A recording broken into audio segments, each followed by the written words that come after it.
جانے مسائل تو علماء سے پوچھیں، یہ حکم مبین ہم کو رب سے ملا ہے۔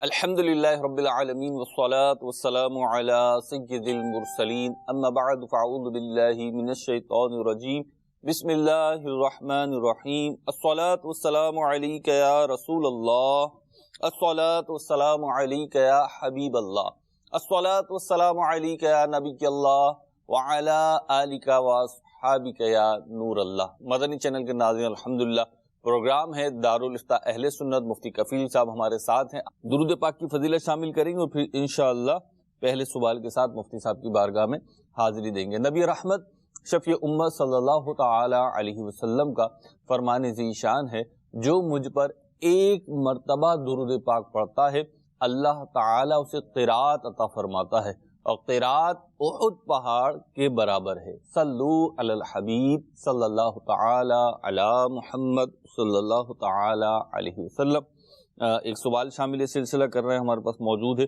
جی جناب۔ مفتی صاحب کی بارگاہ میں میرا یہ سوال عرض ہے کہ میرا تعلق جو ہے مسجد کمیٹی سے بھی ہے، تو امام، مؤذن، خادم صاحب ہوتے ہیں، تو ان کو جو ہے کمیٹی ایک مرتبہ جیسے رہائش کے لیے گھر دیتی ہے، تو اس میں پنکھے، سیور، چولہا یا دروازوں کے لوگ وغیرہ یہ ایکس وائی زیڈ کوئی بھی چیز لگا کے پرچیز کر کے دے دیتی ہے۔ تو اب جب دوبارہ وہ چیز جیسے پنکھا جل گیا یا سیور خراب ہو گیا یا لوگ خراب ہو گیا، تو ان کے آپس کی وجہ سے ہوتے ہیں یہ، یا چابی گم ہو جاتی ہے تو اب لوگ کسی کام کا نہیں رہتا، تو کیا ہر دفعہ جو ہے وہ مسجد کمیٹی ہی ان کو پرچیز کر کے دے گی یا ایک ہی دفعہ پرچیز کر کے دینا ہوتا ہے؟ تو اس کے بارے میں شرعی رہنمائی فرما دیں۔ بسم اللہ الرحمن الرحیم۔ مسجد انتظامیہ کی جانب سے جو بھی امام، مؤذن یا خادم یا دیگر جو بھی مسجد کا جو ہے وہ عملہ ہے، انہیں جو چیزیں فراہم کی جاتی ہیں وہ ان کے پاس امانت کی حیثیت رکھتی ہیں، اس کی حفاظت کرنا ان کے اوپر لازم ہوتا ہے۔ اگر اس کی حفاظت میں کوتاہی کی وجہ سے وہ چیزیں خراب ہو گئیں یا جو ہے وہ ضائع ہو گئیں، تو اس صورت میں تو ان کے اوپر تاوان اس کا لازم ہوگا کہ انہیں وہ چیز خود ہی درست کروانی ہوگی، جو بھی رقم خرچ کرنی ہوگی وہی کریں گے، خود ہی جو ہے وہ خرچ کریں گے۔ لیکن اگر ایسا نہیں ہوا، جیسے اب پنکھا جل جانا ہے، تو اب اگر پنکھا جو ہے وہ خود بخود اپنی لائف ٹائم کی وجہ سے جل گیا، یا پیچھے سے وولٹیج جو ہے وہ زیادہ ہو گیا جس کی وجہ سے جل گیا، تو اس کے اندر اس امام، مؤذن یا خادم کا کوئی قصور نہیں ہے، اس نے کوئی کوتاہی یا غفلت کا مرتکب نہیں ہوا کہ جس کی وجہ سے وہ جلا۔ وہ ہمارے گھر پر بھی جو ہے وہ اسی طرح جو ہے وہ جل جاتا ہے، تو اس صورت میں ان کے اوپر وہ تاوان لازم نہیں کیا جا سکتا کہ بھئی یہ آپ ہی جو ہے وہ بنوا کر دیں۔ جب اس مسجد کا عرف یہ ہے کہ یہ چیزیں مسجد انتظامیہ ہی جو ہے وہ فراہم کرتی ہے، تو اس صورت کے اندر اگر کوتاہی نہیں ہوئی اس چیز کی حفاظت میں، تو اب اس کی بنانا یا اس کو ریپلیس کرنا، دوسرا اس کی جگہ پر دینا، یہ مسجد پر ہی جو ہے وہ حسب معمول لازم رہے گا۔ ہاں، جہاں پر غفلت ہوئی، کوتاہی ہوئی، اس وجہ سے جو ہے وہ چیز خراب ہوئی، جیسے یہ کہ لاک کی چابی جو ہے وہ گما دی، جی، اب اس وجہ سے لاک توڑنا پڑ گیا، تو ٹھیک ہے، وہ اب جو ہے وہ خود ہی جو ہے وہ اسے تبدیل کروائیں گے۔ یا جو ہے وہ اور کوئی ایسی چیز ہے کہ جو ان کے یا ان کے بچوں کی وجہ سے واضح طور پہ نظر آ رہا ہے کہ اس معاملے میں لاپرواہی برتی گئی یا بچوں نے اس چیز کو باقاعدہ توڑ دیا، تو اب اس صورت میں اس کا حکم یہی ہوگا کہ جو بھی مسجد کی چیز جو ہے وہ کوئی بھی شخص اسے جو ہے وہ ہلاک کرتا ہے، اس کو خراب کرتا ہے، اسے ضائع کرتا ہے، چاہے وہ ان کے کمروں کی ہو، چاہے وہ مسجد کی ہو۔ جیسے خادم ہے کہ مسجد کے اندر صفائی کے لیے مثال کے طور پہ ویکیوم کلینر جو ہے وہ استعمال کر رہا ہے، جی، تو اب اگر جو ہے وہ اس نے جو ہے وہ غصے میں اٹھا کے کسی کو پھینک کے مار دیا جس سے وہ ٹوٹ گیا، جی، تو انڈرسٹوڈ سی بات ہے کہ اب اس کا جو بھی نقصان ہوا وہ خادم جو ہے وہ اپنی جیب سے جو ہے وہ بھرے گا۔ یوں ہی اور مختلف جتنی بھی مسجد کے اندر جو ہے وہ چیزیں ہیں، تو اس کا تعلق فقط رہائش کے ساتھ ہی نہیں بلکہ رہائش کے علاوہ بھی جو امور ہیں، جو بھی مسجد کی چیزیں ہیں، وہ لوگوں کے پاس جو کام کرنے والے ہیں وہ بطور امانت ہی ہیں، تو ان پر ان کی حفاظت لازم ہے۔ مجھ سے آپ نے فرمایا کہ اگر وہ غفلت کرے گا تو اس پہ تاوان آئے گا، یعنی وہ جو بھی رقم خرچ ہونی ہے یا نئی چیز آنی ہے اس کو وہ فیس کرے گا. جی اب اس کا تعین کیسے ہو؟ کیونکہ معاملہ ہے دو فریقوں کا، بلکہ دو سے زیادہ فریقوں کا معاملہ ہے. اب وہ ایک دوسرے پہ ایسے مواقع پہ عمومی طور پہ ہمارے معاشرے کی جو کیفیت ہے اس کو اگر میں عرض کروں تو عمومی طور پہ ایک دوسرے پہ ڈالی جا رہی ہوتی ہے. وہ کہتا ہے اس کی وجہ سے ہو گیا، فلاں کہتا ہے فلاں کی وجہ سے ہو گیا. اب اس کا تعین کیسے ہو کہ جی واقعتاً غفلت کس کی طرف سے ہوئی اور ہوئی بھی ہے کہ نہیں ہوئی؟ جی اس معاملے کے اندر یقیناً ایسا ہی ہے. اور اگر ہم امام کی طرف دیکھیں تو بنسبت کمیٹی کے یقیناً امام جو ہے وہ دینی علم زیادہ رکھنے والا ہوتا ہے، جبکہ کمیٹی کے اکثر افراد جو ہے وہ ان دینی مسائل سے جو ہے وہ عموماً ناواقف جو ہے وہ ہوتے ہیں. تو اولاً تو انہیں واقفیت بھی حاصل کرنی چاہیے اور علم دین بھی حاصل کرنا چاہیے. اور اس کے لیے بہت ہی پیاری کتاب جو ہے وہ امیر اہل سنت کی چندے کے بارے میں سوال جواب، اور مفتی قاسم صاحب کی کتاب ہے وقف کے شرعی مسائل. ان دو کا پڑھنا جو ہے وہ انتظامیہ کو بھی اور جو بھی متعلقین مسجد ہیں ان کو بھی بے حد ضروری ہے، تاکہ ہر ایک کو اپنے حقوق اور اپنی جو ذمہ داریاں ہیں ان کی ادائیگی کے بارے میں آگاہی ہو سکے. بہرحال اس معاملے میں کہ کہاں غفلت ہوئی، کہاں کیا معاملہ ہوا، تو اس کا فیصلہ خود جو ہے وہ نہ کیا جائے. خادم وغیرہ کا معاملہ ہے تو اگر آپ کے امام مسجد جو ہے وہ عالم دین ہیں تو ان سے جو ہے وہ آپ مشورہ کر لیں. کوئی ایسا معاملہ خدا نخواستہ اگر ایسا ہو گیا جس میں آپ کا یا امام صاحب کا ہی اختلاف ہے تو کمیٹی کو چاہیے کہ بصد احترام جو ہے وہ اس کے اوپر امام سے جھگڑے نہیں. ہاں اس معاملے کے اندر کسی بڑے جو ہے وہ دارالفتہ اہل سنت سے یا کسی بڑے اس شہر کے اندر سنی مفتی عالم دین سے جو ہے وہ رابطہ کر کے اور وہاں پر جو ہے موقف بیان کر کے اور دونوں کی گفتگو سننے کے بعد اس معاملے کے اوپر رہنمائی لے کر پھر عمل کیا جائے. اپنے تئیں جو ہے وہ فیصلہ کر کے نہ بیٹھا جائے. مقصد تو ایک مسجد کی بات چل رہی ہے تو اس میں ایک سوال اگر یہ بھی شامل کر لوں تو میرا خیال ہے عوام کے لیے بہت مفید رہے گا کہ بعض اوقات یوں ہوتا ہے کہ کمیٹی اور کمیٹی نے جو افراد رکھے ہوئے ہوتے ہیں، خادم ہیں، مؤذن ہیں، یا جو بھی مسجد کی خدمت کرنے والے افراد ہیں کسی بھی اعتبار سے، تو ان کی ایک تو ذمہ داری بنتی ہے مسجد کی حفاظت، وقف کی حفاظت، اس کے سامان کی حفاظت، انتظام و انصرام سارا. لیکن جو عوام ہے جو نماز پڑھنے آ رہی ہے، کیا اس کی بھی کوئی ذمہ داری حفاظت کے تناظر میں بنتی؟ جی بالکل ان کی بھی ذمہ داری بنتی. وہ تو کمیٹی میں نہیں. جی وہ اگرچہ کمیٹی میں نہیں ہے، جو چیزیں وہ خود استعمال کر رہے ہیں یا وہ آئے انہیں نظر آ رہا ہے کہ یار یہ چیز جو ہے وہ پڑی ہوئی ہے، یہ جو ہے وہ ضائع ہو جائے گی، یہ خراب ہو جائے گی، یا مثال کے طور پہ خادم یا مؤذن جو ہے وہ پنکھا بند کر کے نہیں گئے، اب یہ صاحب جو ہے وہ آخر میں نکل رہے ہیں اور یہ دیکھ رہے ہیں کہ یار اس طرف کونے والا پنکھا جو ہے وہ جل رہا ہے. اب عشاء کا معاملہ ہے، پتہ ہے اگر اب یہ چھوٹ گیا تو یہ فجر تک جو ہے وہ چلتا ہی رہے گا، تو یہ خراب بھی جو ہے وہ ہو سکتا ہے. تو انڈرسٹوڈ سی بات ہے کہ اہل محلہ پر چونکہ مسجد ہے کس کی؟ اللہ کا گھر ہے. ٹھیک ہے. وقف جو بھی چیزیں ہوتی ہیں اللہ پاک کی ملکیت پر جو ہے وہ ہوتی ہیں، تو ان تمام چیزوں کی حفاظت زمین پر، ویسے تو اللہ پاک خود حفاظت فرماتا ہے، لیکن زمین پر جو اس کی حفاظت کی ذمہ داری ہے وہ عام مسلمانوں کے اوپر ہے. ٹھیک. جو جتنے قریبی ہیں ان کے اوپر اتنی زیادہ ذمہ داری جو ہے وہ عائد ہو جاتی ہے.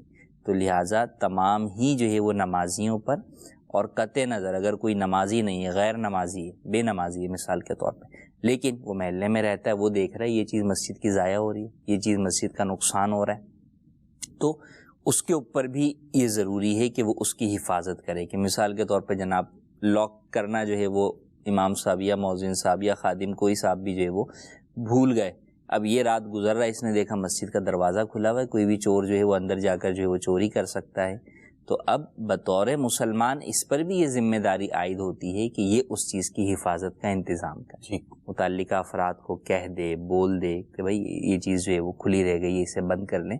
تو یہ ہم سب پر یہ. اسی طرح جو چیز ہم مسجد کی استعمال کر رہے ہیں، جیسے وضو خانے میں گئے تو ہم جو ہے وہ وضو کے لیے پانی نل استعمال کر رہے ہیں، تو اس کی حفاظت ہم پر جو ہے وہ لازم ہے. اسی طرح گیزر اگر ہم اس کا پانی استعمال کر رہے ہیں تو اس کے اندر احتیاط کرنا، واش روم ہے تو واش روم کا جو ہے وہ احتیاط کرنا، یوں دیگر اور جتنی بھی جو ہے وہ چیزیں ہیں تو ان کے اندر ہم پر بھی ذمہ داری لازم ہے کہ ہم ان چیزوں کا خیال کریں. مسجد کو گندگی سے بچانا تو ویسے ہی واجب ہے جی، لیکن جو چیزیں گندگی کے علاوہ بھی جو ہے وہ ہیں اور وہ مسجد کے جو ہے وہ حسن میں، مسجد کی جو ہے وہ نظافت کے اندر جو ہے وہ رکاوٹ کا سبب بنتی ہیں، تو اس اعتبار سے بھی مسجد کا خیال رکھنا یہ ہم سب کی ذمہ داری ہے۔ ماشاءاللہ، کافی بریفلی جو ہے وہ مسجد کے حوالے سے کچھ معاملہ ڈسکس ہو گئے. اگلے سوال کی طرف بڑھتے ہیں. جی سوال یہ ہے کہ جیسے غسل کے اندر ہی مطلب وضو کر لیا جائے، اس کے بعد اگر آپ مسجد جا رہے ہیں تو دوبارہ وضو نہ کرنا پڑے، تو اس حالت میں وضو ہو جائے گا یا نہیں؟ جی مفتی صاحب. نبی کریم صلی اللہ تعالیٰ علیہ وآلہ وسلم کی سیرت طیبہ سے ہمیں یہ ملتا ہے، سیدہ عائشہ صدیقہ رضی اللہ تعالیٰ عنہ کی حدیث پاک ہے کہ نبی کریم صلی اللہ علیہ وسلم نے جب غسل فرمایا تو اس کے بعد وضو نہ کیا اور نماز پڑھنے کے لیے تشریف لے گئے.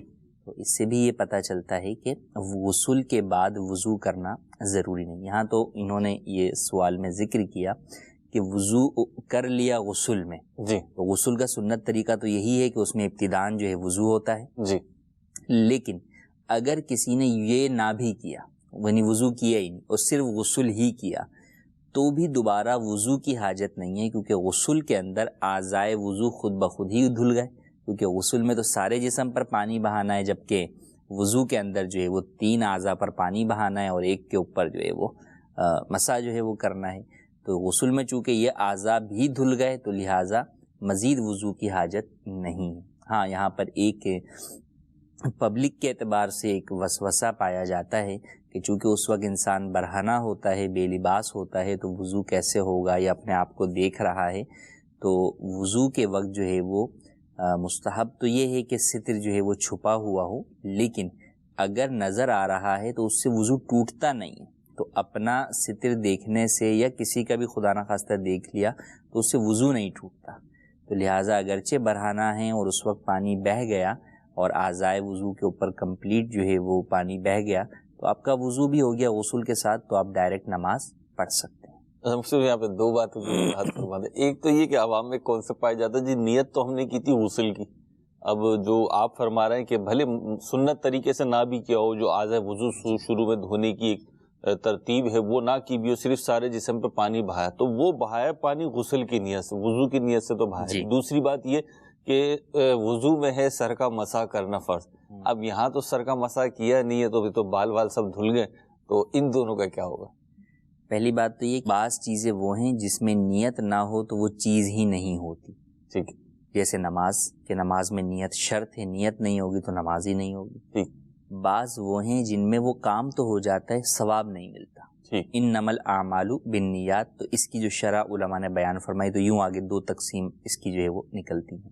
تو وضو ان اعمال میں سے ہے کہ پانی پھرنے سے، پانی بہہ جانے سے وضو ہو جائے گا، غسل ہو جائے گا، اگرچہ نیت نہ ہو. نیت نہیں کی تو ثواب جو ہے وہ نہیں ملے گا، لیکن بہرحال وہ کام ہو جائے گا. ٹھیک.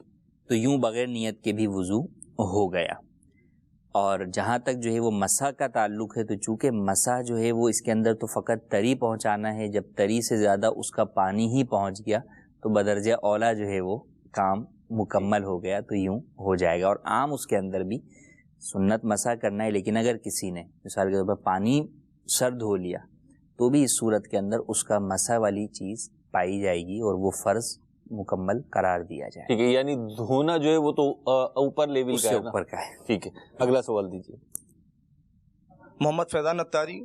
میرا دارالفتہ اہل سنت کے اندر یہ سوال عرض کرنا ہے کہ ہم ایسے ادارے میں جاب کرتے ہیں جہاں پر وقفی چیزیں ہوتی ہیں، تو ہمارا اس وقفی چیزوں کو اپنی ذاتی استعمال میں لانا کیسا؟ جی مجھ سے اداروں میں کام کریں، چاہے وقفی ادارہ ہو یا جو ہے وہ غیر وقفی ادارہ ہو، چونکہ چیز آپ کی جو اپنی نہیں ہے تو وہ کسی اور کی. اگر کسی کا پرسنل ادارہ ہے، پرائیویٹ ادارہ ہے، تو وہ اس کی ذاتی ہے، تو اس کی بھی چیز بغیر اجازت کے استعمال کرنا جائز نہیں ہے. ٹھیک. اور وقفی ادارے کے اندر بھی یہی ہے. یہاں یہ فرق ہے کہ یہاں پر وہ اجازت بھی کوئی دینے والا نہیں ہے. ٹھیک ہے، یعنی اجازت مل بھی نہیں سکتی. اب اجازت 2 طرح کی ہوتی ہے. ایک عرفاً اجازت ہوتی ہے کہ عرفاً اس چیز کے استعمال کو معیوب نہیں سمجھا جاتا، اور جو بھی اس کا مالک ہوتا ہے وہ اس کے اوپر اعتراض نہیں کرتا. تو مثال کے طور پہ پین ہے، تو اگر ادارے کے پین سے میرا فون آیا اور میں نے کوئی فون نمبر لکھنا ہے اور میں نے فقط وہ فون نمبر لکھ لیا، تو اس پر جو ہے وہ کوئی بھی معترض نہیں ہوگا. یہ ایک معمولی سی چیز ہے اس کے اوپر. تو اگر اس طرح کا استعمال ہے تو اس کی اجازت ہے، یہ وقفی اداروں میں بھی اجازت ہے اور غیر وقفی میں بھی اجازت ہے۔ ہاں، غیر وقفی میں اگر کوئی سیٹ منع کر دے کہ بھائی میرا پین تو میں اتنے کام کے لیے بھی استعمال کرنے نقطہ بھی نہیں لگانا، ہاں، تو پھر جو ہے وہ اس کی بھی اجازت نہیں ہوگی۔ اور جہاں پر عرف سے ہٹ کر ہے تو اب اگر غیر وقفی ادارہ ہے، پرائیویٹ کسی کا ادارہ ہے، تو اس کی اجازت درکار ہوگی۔ بغیر اجازت استعمال کیا تو گناہ گار ہوگا، ہاں البتہ پھر بھی اس سے معاف بھی کروانا ہوگا۔ اور جو وقفی ادارہ ہے وہاں پر اگر کوئی ایسی چیز استعمال کی تو گناہ گار بھی ہوگا اور پلس اس کا تاوان بھی دینا ہوگا، یعنی معاف نہیں کرا سکتا، وہاں معاف کرنے والا کوئی موجود ہی جو ہے وہ نہیں ہے، ٹھیک ہے، تو لہٰذا وہاں پر آپ کو وہ چیز ہی جو ہے وہ دینی ہوگی۔ تو ان باتوں کا خیال رکھنا بے حد ضروری ہے، اور واقعی ایسا ہے کہ لوگ جو ہے وہ اداروں کی چیزیں استعمال کرنے میں جو ہے وہ بے باک جو ہے وہ ہوتے ہیں جی، اور اس کو اپنا حق تصور کرتے ہیں۔ تو یہاں پر یہ بات یاد رکھنا ضروری ہے کہ حتی الامکان تو یہی کوشش کی جائے کہ عرفاً بھی جن چیزوں کی اجازت ہے اس میں بھی کوشش کر کے اپنی پرسنل ہی چیزیں استعمال کرنی چاہیے، تاکہ اس عرف کی وجہ سے کہیں بندہ عرف کے غیر عرف کے اندر داخل نہ ہو جائے۔ ٹھیک، لیکن بہرحال معمولی چیزوں کی عرفاً جن چیزوں کی اجازت ہے، اب وہ عرف کا تعین بھی خود بیٹھ کر جو ہے وہ نہ کرے نا۔ اس عرف سے کیا مراد ہے؟ آپ بار بار فرما رہے ہیں عرف، عرف سے مراد یہ کہ گویا کہ معاشرہ یا اہل زمانہ ہی جو ہے وہ اس چیز کے اوپر کام کرتے ہیں، ٹھیک، اور لوگوں کو اس کے اوپر اعتراض نہیں ہوتا۔ اس مسئلے میں عرف کی جو میں تعریف وضاحت کر رہا ہوں، ویسے تو عرف کی اپنی اصطلاحی تعریفیں ہیں، ٹھیک، یعنی یہ جیسے میں نے پین والی مثال دی، تو اب پین چاہے سرکاری ادارے ہوں، غیر سرکاری ادارے ہوں، پرائیویٹ ہوں، وقفی ہوں، کہیں بھی اگر کوئی بھی شخص آتا بھی ہے تو جیسے مدارس کے اندر بھی کوئی ایڈمیشن کے لیے آیا تو اب جو ہے وہ پین لے لے گا محتمم صاحب سے، اور اپنے بچے کا کوئی نام وغیرہ اگر اس نے لکھنا ہے تو وہ فل کر کے جو ہے وہ دے دے گا۔ اب حالانکہ وہ تو اپنا ذاتی یہ چیز جو ہے وہ بھر رہا ہے، یہ اس دوران کوئی اور ایسا کام آ جاتا ہے تو ہم کسی سے بھی پین پکڑ لیتے ہیں، پھر کوئی بھی اعتراض جو ہے وہ نہیں کرتا۔ تو یہ ایک مثال دی ہے میں نے کہ اس طرح کی معمولی چیزیں ہوتی ہیں تو جس پر کوئی اعتراض نہیں ہوتا تو اس حد تک جو ہے وہ ان کی اجازت ہوتی ہے۔ ٹھیک ہے۔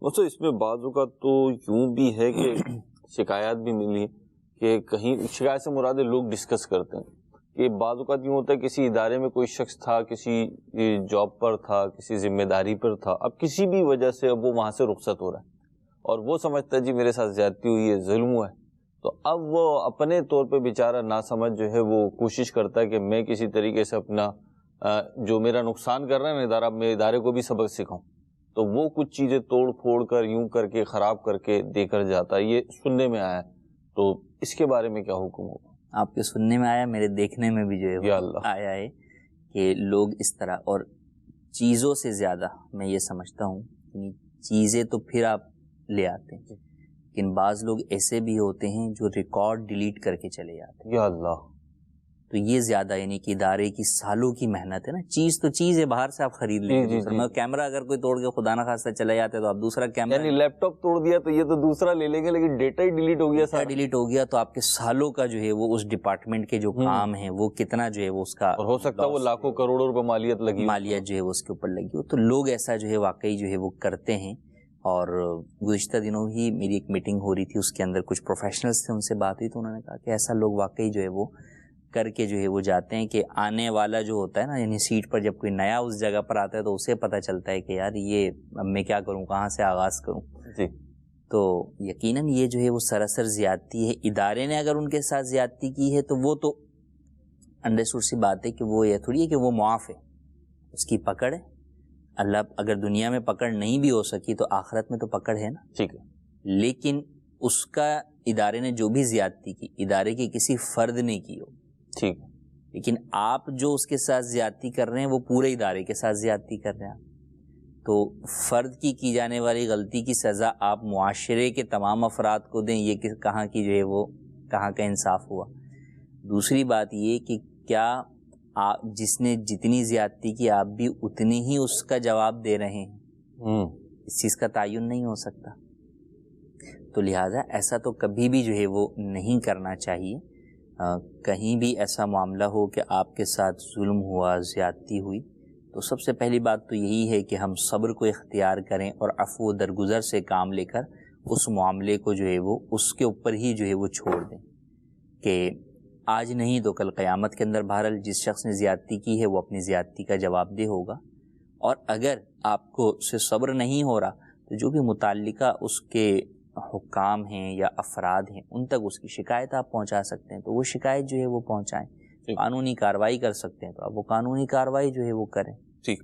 لیکن خود سے اپنے طور پر خود ہی جو ہے وہ منصف بن جانا, جج بن جانا اور خود ہی جو ہے وہ فیصلہ کر لینا, یہ انسان کو جو ہے وہ اکثر و بیشتر جو ہے وہ غلطی کی طرف ہی لے جاتا ہے. اور خاص طور پہ اپنے ذاتی معاملے میں چونکہ اپنے جذبات ساتھ ہوتے ہیں تو اس وقت فیصلہ جو ہے وہ درست ہو یہ ممکن جو ہے وہ عموماً نہیں ہوتا. اس سے بھی یہ ارشاد فرمائیں گے جو آپ نے جو جواب دیا اس سے ایک بات کہ جب کوئی شخص کسی ادارے سے, کسی منصب سے, ملازمت کے کسی عہدے سے یا غیر ملازم بھی ہو تو وہ جب ہٹتا ہے یا اسے ہٹایا جاتا ہے تو اس کا رویہ کیا ہونا چاہیے, اسے کس قسم کی شرعی احتیاط کرنی چاہیے, کیا زیادتی ہونے, کیا غلطی ہونے کے امکانات ہوتے ہیں اس موقع پہ؟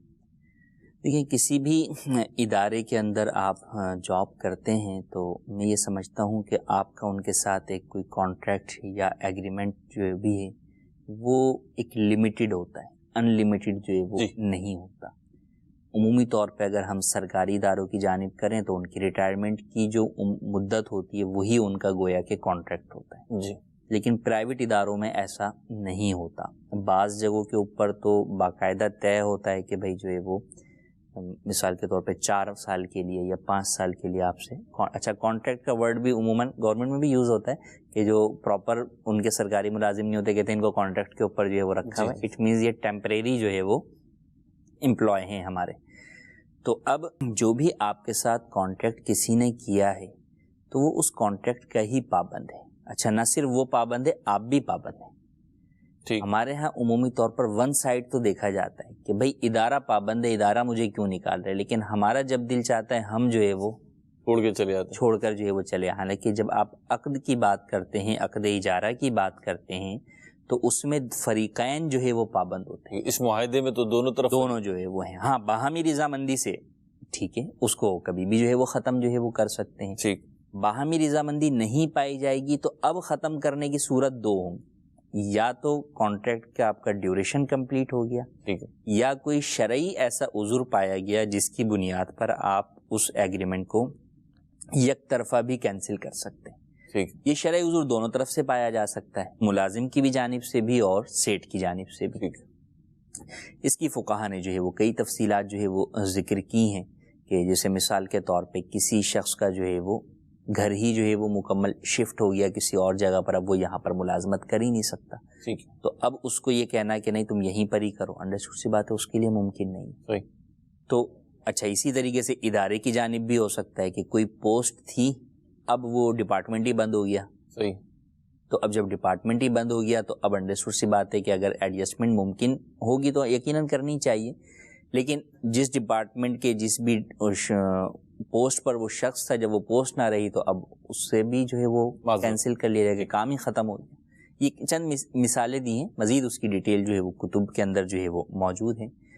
تو بہرحال جب بھی علیحدگی ہو ادارے سے تو ہمیشہ یہ سوچنا چاہیے کہ دوبارہ بھی آپ کو پلٹ کر یہاں آنا پڑ سکتا ہے. یہ تو ایک اوور آل آپ بیہیویئر کے اعتبار سے بات کریں کہ زندگی میں کبھی بھی انسان کو اپنا کسی بھی جگہ پہ راستہ ٹوٹل بند نہیں کرنا چاہیے. ٹھیک. کیونکہ حالات انسان کو کبھی بھی کہیں جو ہے وہ لے کر چلے جاتے ہیں. ہاں ہوں گے کیا ہمیں پتہ نہیں. جی وہ ہمیں یقیناً جو ہے وہ نہیں پتہ. آدمی سوچ بھی نہیں سکتا کہ یار میں جو ہے وہ یہ کروں گا. اچھا پھر جو اس طرح کی اپنی اڑی پر آ جاتے ہیں بسا اوقات پھر وہ جو ہے وہ بیچارے بڑے پریشان جو ہے وہ ہو جاتے ہیں کہ وہ یعنی ایک طرف ان کی انا کھڑی ہوئی ہوتی ہے اور دوسری طرف ان کا سمجھے گھر یا فیملی جو ہے وہ پرابلم کا جو ہے وہ شکار ہو رہی تھی, لیکن وہ اپنی انا کا جو ہے وہ شکار بنے ہوئے ہوتے ہیں. تو بہرحال ہونا تو یہی چاہیے دونوں ہی جانب سے کہ چاہے عذر کی بنیاد پر ہو بغیر عذر کے ہو باہمی رضامندی سے ہو کہ اختتام بھی جو ہے وہ احسن انداز میں ہو, دونوں اپنی ذمہ داریاں ادا کریں, ادارہ بھی جو ہے وہ اپنے تمام تقاضے پورے کرے اور جانے والا بھی اپنے تمام تقاضے پورے کرے. اور ایسے جائیں کہ کل کو دوبارہ ادارہ بھی جو ہے وہ آپ کو لینے کے لیے جو ہے وہ اپنا جو ہے وہ جو ہے وہ سینہ کھلا رکھے، اور آپ بھی آنے کے لیے جو ہے وہ تیار ہوں، آپ کو آنے میں بھی کوئی جو ہے وہ حرج نہ ہو۔ اچھا، کمی کمزوری کہاں نہیں ہوتی؟ سبھی جگہ جو ہے وہ ہوتی ہے۔ تو آج ممکن ہے کہ جیسے کئی دفعہ ایسے مسائل ہمارے پاس بھی جو ہے وہ آتے ہیں کہ بھئی ایک شخص ہے قرات مثلا قاری صاحب ہیں، تو بھئی کلاس میں بچوں کو پڑھانے میں کمزور، مثلا رزلٹ کی وجہ سے ہوئے، تو بھی ہو سکتا ہے اس وجہ سے ان سے معذرت ہوئی ہو، لیکن ممکن ہے کہ وہ بہت اچھے جو ہے وہ ناظم بن سکتے ہوں نظامت کے اعتبار سے، یا ممکن ہے کہ وہ دعوت اسلامی کے کسی اور شعبے کے اندر کسی اور جگہ پر جو ہے وہ لگ سکتے ہوں۔ ٹھیک ہے، تو یوں ممکن ہوتا ہے اداروں کے اندر کہ بھئی ایک چیز کے اعتبار سے آپ کوالیفائی نہیں کر رہے، لیکن دوسرے اعتبار سے آپ اپنی جگہ پر جو ہے وہ ایک شخص ہے کہ مثال کے طور پہ میتھ کا ٹیچر تھا، وہ میتھ کے ٹیچر کے طور پہ تو نہیں چل رہا، لیکن ہو سکتا ہے کہ اکاؤنٹنٹ کے طور پر جو ہے وہ چل جائے، اپنی جو بھی اس کی نالج یا اسکلز ہیں۔ تو بہرحال دونوں ہی جانب سے اس بات کا خیال کرنا چاہیے۔ ادارے کے اوپر بھی یہ لازم ہے کہ ادارے کو ہمیشہ بڑا پن کا ثبوت دینا چاہیے، کیونکہ بہرحال ادارہ ہوتا ہے، وہ ایک سمجھیں کہ مجموعی افراد کی جو ہے وہ نمائندگی کر رہا ہوتا ہے، فرد واحد ہوتا ہے۔ ادارے کا کوئی بھی عمل اس کے تمام ملازمین پر جو ہے وہ اثر انداز ہوتا ہے، فرد واحد کا کوئی عمل جو ہے وہ بقیہ پر نہیں ہوگا، لوگ اسی کو برا کہیں گے کہ یار یہ تمہارا جو ہے وہ غلطی تمہاری۔ تو ادارے کو یقیناً بڑے پن کا ثبوت دینا چاہیے، اور جو بھی اس کے واجبات ہیں، اولاً تو واجبات جو بھی ہوں، چاہے ادارہ ہو یا کوئی بھی فرد ہو، تو ظلماً روکنے ہی نہیں چاہیے۔ جس کے جو واجبات بنتے ہیں وہ اس کے ساتھ جو ہے وہ ادا کر، اور پھر اگر آپ روک بھی لیں گے تو رکھیں گے کہاں آپ کے پاس تو امانت ہے جی، آپ نے تو یعنی اس کو قیامت تک سنبھال کر ہی پھر رکھنا ہے۔ آپ کمپنی کے اپنے گھر تو نہیں لے کے جا سکتے، تو وہ تو رکھا ہی رہے گا، تو وہ تو آپ کو سمجھیں کچھ اس کو اس کے حقدار تک پہنچا دیں، اسی میں آپ کی عافیت ہے جی، جزاک اللہ۔ اور یہی اس شخص کے لیے بھی کہ وہ بھی اگر ادارے کی کوئی چیز، جیسے آپ نے کبھی کوئی سامان لے گئے، توڑ گئے، یا کچھ سامان اٹھا لیا، تو وہ بھی یہ کہ یار یہ تو میں اس کو کروں گا کیا، بس اوقات لے جانے والے کے کام کا بھی کوئی چیز نہیں ہوتی۔ وہی بات ہے کہ آپ پر قیامت تک وہ چیز جواب دہی ہے نا آپ کے اوپر، کہ آپ کو واپس جو ہے وہ بہرحال جو ہے وہ دینی ہی ہے، اور اگر نہیں دی تو پھر قیامت کے اندر جو اس کی جواب دہی ہے وہ تو ممکن ہی نہیں ہے۔ تو یہ اس چیز کے جو ہے وہ فکر جب دونوں طرف ہوگی، سیٹ کی جانب بھی ملازم کی جانب بھی، تو اس کا خیر۔ اور یہ جو ابھی ہم نے بات کی تو ادارے اور اس کی بات کی، پرسنل اگر دیکھیں تو بہت زیادہ ہوتا ہے، یعنی کوئی سیٹ ہے اس کے 4 ملازم ہیں کسی دکان کے اوپر جی، تو وہاں تو وہ سوچتا ہے کہ بس اب مجھے کون پوچھنے والا ہے، میں جو دل چاہے کروں، اور بس اوقات یوں کہہ بھی دیتے ہیں جو اکھاڑ سکتے ہو اکھاڑ لو۔ تو یہاں تو شاید کوئی کچھ نہ اکھاڑ سکے، لیکن کل قیامت کا دن یقیناً پھر جو ہے وہ آپ اس کے ساتھ کوئی صلح کر نہیں پائیں گے۔ اللہ، تو آج دنیا کا ہی موقع ہے کہ اپنے آپ کو چاہے نیچا کر لیں، لیکن حقوق العباد کے معاملے کے اندر اپنے آپ کو کلیئر جو ہے وہ بندہ کروا لیں۔ اس میں ایک چھوٹا سا کہ ہر کوئی جو اپنا حق مانگ رہا ہوتا ہے، اگر کوئی یوں کر لیں کہ وہ دوسرے کے جو حقوق ہیں اس کا بھی تھوڑا خیال کر لیں، تو دونوں طرف سے ایک اچھی صورتحال نہیں ہو جائے گی؟ یقیناً ایسا ہی ہے، اسلام کے جتنے بھی امور ہیں اگر آپ اس میں دیکھیں تو اسلام نے اپنا حق مانگنے کے بجائے زیادہ اس بات بدرج دیا کہ آپ دوسرے کا حق ادا کریں۔ ٹھیک، آپ بدگمانی دیکھ لیں، غیبت دیکھ لیں، چغلی دیکھ لیں، ان سب چیزوں میں کیا ہے؟ ایسا ہی دوسرے کا حق ادا کریں، ٹھیک، اس کے ساتھ زیادتی نہ ہو، اس کے ساتھ آپ زیادتی نہ کریں، آپ اس کے بارے میں بدگمانی نہ کریں۔ یہ تھوڑی کہا ہے کہ آپ جو ہے وہ بھی نہ کریں، وہ آپ کے بارے میں نہ کریں۔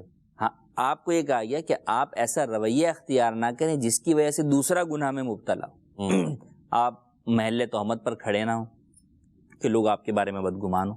بلکہ مجھ سے وہ حدیث پاک ہے نا کہ جو اللہ اور آخر، جی وہ بھی ہے، اور یہ بھی کہ جو یہ والی آپ نے بڑی اچھی حدیث بیان فرمائی کہ جو تم سے توڑے تم اس سے جو ہے وہ جوڑو۔ اور یہ تو یہ آپ یہ سمجھیں کہ ہمارے ہاں دارالفتہ میں جب طلاق کے مسائل جو ہے وہ آتے ہیں تو، اور اسی طرح رشتہ داروں کے جو آپس کے جھگڑے ہوتے ہیں، اس کے اندر ہم اکثر یہی بیان کر رہے ہوتے ہیں کہ کئی چیزوں کے اندر نظر آ رہا ہے یقیناً معاشرتی اعتبار سے، دیگر امور کے اعتبار سے، کہ بھئی شوہر کی جانب سے زیادتی یا کسی جانب بیوی کی جانب سے زیادتی ہے، تو واقعی ہم کیا کریں؟ تو ان کو یہی درس دیتے، حدیث تو ہمیں یہ کہتی ہے واہ، تو اس چیز کو اگر ہم اپنا لیں تو یقیناً جو ہے وہ ہمارا معاشرہ بہت اچھا ہوگا. سبحان اللہ. کال دیجیے اگلی. اگر میں ایک کاروبار کو شروع کرتا ہوں، اس میں حصہ کہتا ہوں کہ میں اللہ رب العزت کے نام پہ 25% اس میں جو اپنا پرافٹ آتا ہے اس کا حصہ رکھنا چاہتا ہوں. کیا اس پرافٹ سے میں اپنے قرضے یا اپنے بھائیوں کے یا خاندان کے قرضے اتار سکتا ہوں یا نہیں؟ یہ کوشچن لگیے سر. جی اس سے دیکھیں، اللہ پاک کے لیے جب آپ نے رکھا ہے تو وہ صدقے کی نیت ہے. صدقہ جو ہے وہ اپنے مال میں بھی بعض جگہ ہوتا ہے، جیسے اولاد پہ جو آپ خرچ کر رہے ہیں، بیوی پر خرچ کر رہے ہیں، والدین پر خرچ کر رہے ہیں، یہ بھی صدقہ ہے. لیکن یہ گویا کہ آپ کے اوپر حقوق کے اعتبار سے لازم بھی ہے کہ یہ نفقات ہیں اور یہ آپ پر خرچ لازم ہے.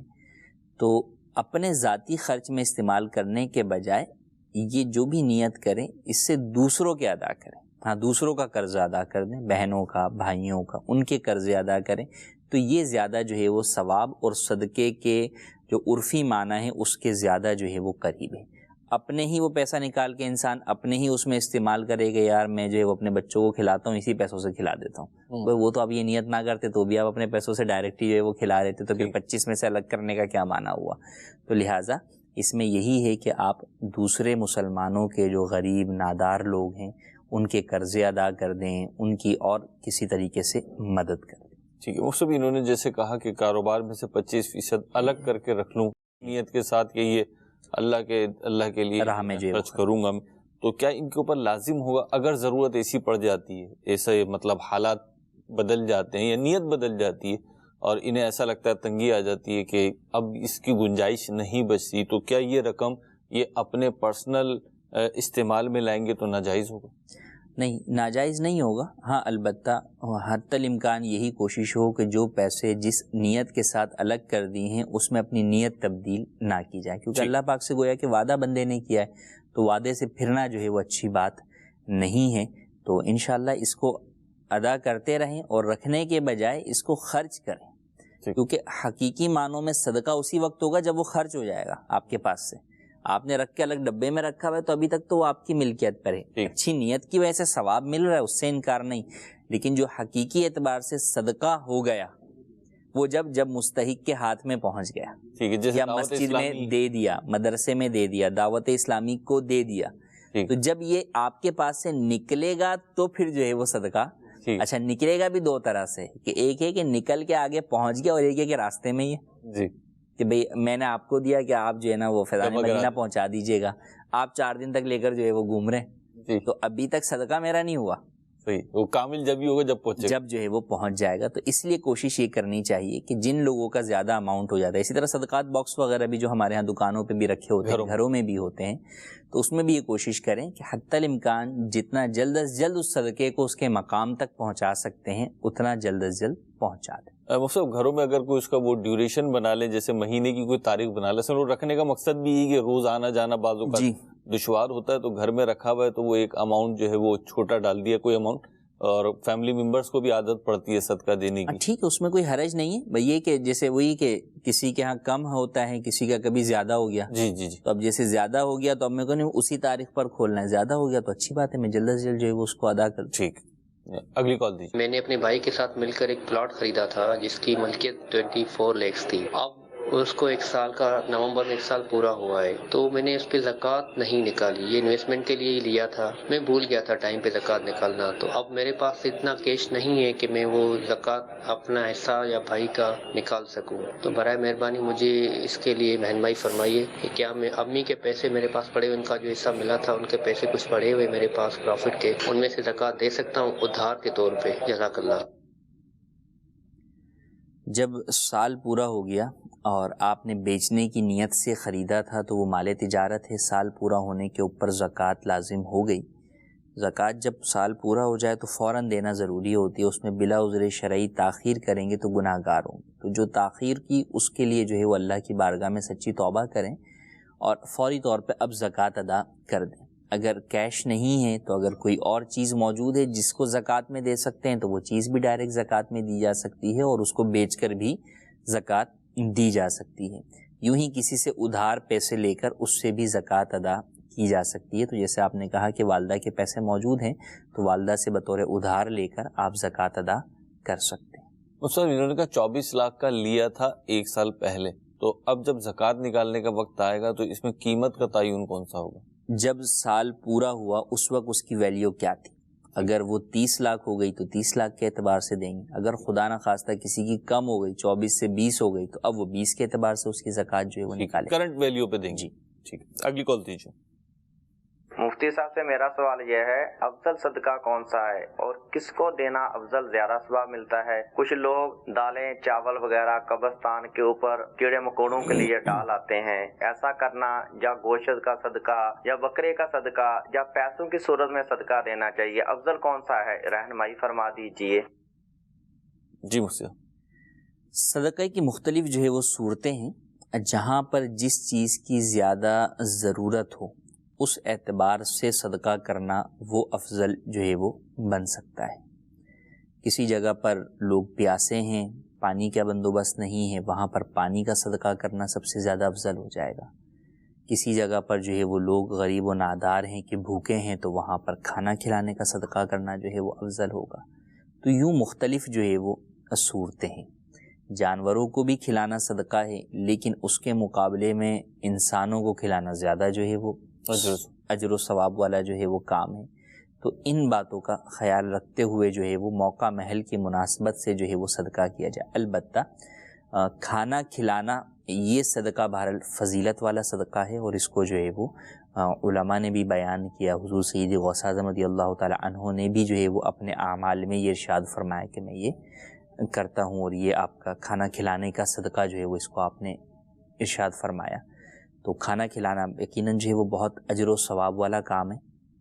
اسی طرح جو موسم ہے اس اعتبار سے آیا میرے ذہن میں، کپڑے پہنانا یہ بھی بہت عظیم صدقہ ہے. حدیث پاک کے اندر اس کے باقاعدہ فضائل جو ہے وہ وارد ہوئے کہ کسی نے کسی بے لباس کو لباس پہنایا تو اللہ پاک اسے جو ہے وہ یہ اجر عطا فرمائے.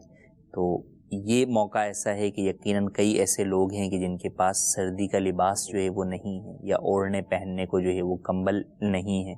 تو ایسے موقع پر یہ صدقہ جو ہے وہ زیادہ افضل جو ہے وہ قرار پائے گا. تو یوں موقع محل کی مناسبت کے اعتبار سے صدقہ دینا چاہیے. ایک بات انہوں نے سائل نے محترم نے ہمارے بیان کی کہ گوشت کا صدقہ. جی گوشت کے صدقے میں جو ہمارے یہاں پر ایک لوگ رواج کے مطابق صدقہ سمجھتے ہیں چیل کووں کو کھلانا. یہ پھیپڑے اور اس طرح کی چیزیں جو ہے وہ اچھال کے کھلا رہے ہوتے ہیں، یہ درست نہیں ہے، یہ صدقہ نہیں ہے. اصل میں یہ جو ہے وہ ہندوانہ یا غیر مسلموں کا طریقہ ہے یہ. تو اس سے جو ہے وہ بچنا چاہیے. غیر یعنی کہ چیل کوے جو ہے وہ یہ ان کو فاسق جانور جو ہے وہ شمار کیا گیا.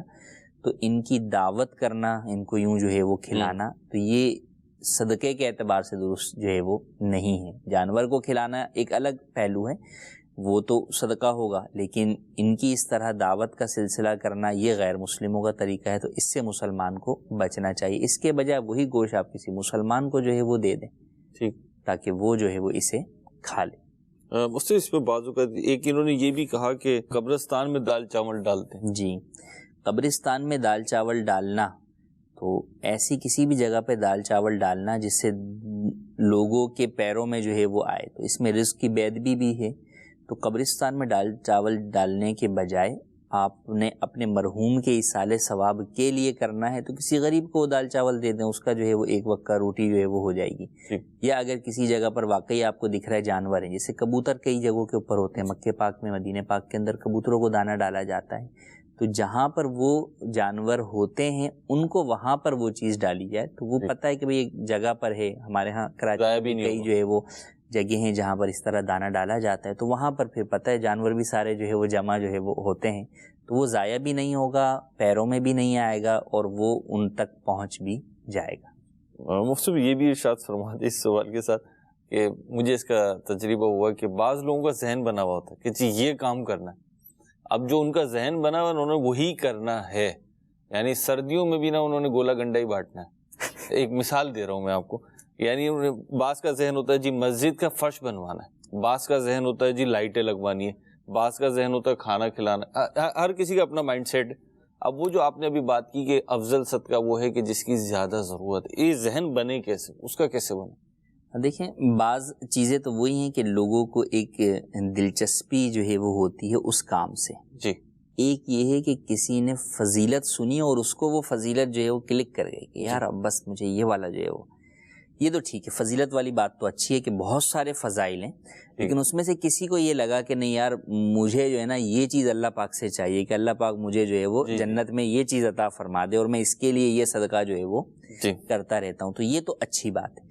لیکن ایک یہ کہ میرا دل جس کام میں خوش ہوتا ہے یا مجھے جو پسند ہے، تو اس اعتبار سے یہ دیکھ لینا چاہیے کہ صدقہ کے اندر جو پسند کا معاملہ دیکھنا ہے یا جو ضرورت ہے اسے جو ہے وہ دیکھنی۔ جب مقصد ثواب کمانا ہے اور مجھے پتہ ہے کہ اس کام میں ثواب کم ہے، اس کام میں زیادہ ہے، تو انڈرسٹوڈ سی بات ہے، آخرت کے لیے صدقہ کر رہا ہوں تو پھر آخرت میں جو چیز زیادہ اجر والی ہے پہلے اس کے اوپر جو ہے وہ میں جو ہے وہ بڑھوں گا۔ تو اس اعتبار سے اس معاملے کو دیکھ لینا چاہیے۔ اگرچہ پسند والے کے اندر بھی ہمیں قرآن کی تعلیمات ملتی ہیں، وہ مال کے اعتبار سے ملتی ہیں کہ لن تنالوا البر حتی تنفقوا مما تحبون، کہ تم اس وقت تک بھلائی کو نہیں پا سکو گے جب تک کہ تم جو ہے وہ اپنی پسندیدہ چیز راہ خدا میں خرچ نہ کرو۔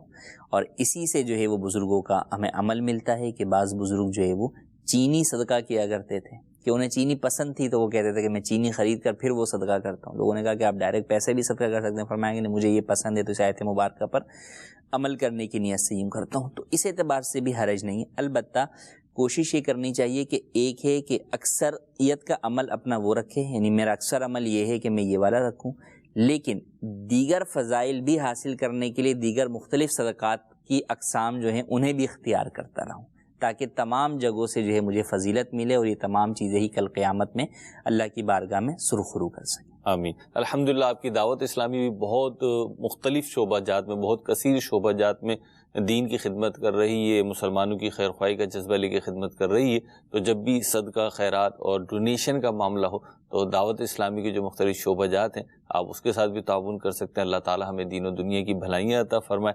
پروگرام کا وقت ختم ہوا، دیکھتے رہیے مدنی چینل۔ صلو علی الحبیب صلی اللہ تعالی علی محمد صلی اللہ تعالی علیہ وسلم۔ جانے مسائل تو علماء سے پوچھیں، یہ حکم مبین ہم کو رب سے ملا